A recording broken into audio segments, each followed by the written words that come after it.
Mauubos ang pera ng bayan. Ayuda. Yung 5,000 na ayuda, di nila din yung kapalit. Kaya nga eh. Namimigay sila ng pera, hindi naman sa kanila. Ninakaw lang nila sa bayan. Gagamitin mo ang pondo ng bansa, ang pondo ng mamamayan, ang pondo ng kaban ng bayan. Gagamitin mo para i-take down mo lang. Yung alin, yung kalaban mo, yung ayaw mo. Kaya nga eh. Sitwasyon na wala. Kaya nga eh. Malinaw na ano, malinaw pa sa sikat ng araw. Malinaw naman talaga. Ginagawa na lang nila. Ginagawa nila, manakit bukas.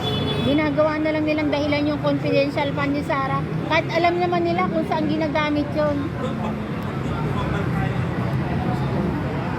Daming kalokohan. Wala nang maayos na sistema. Bulok talaga, bulok. So mga, umatin pa nga ako ng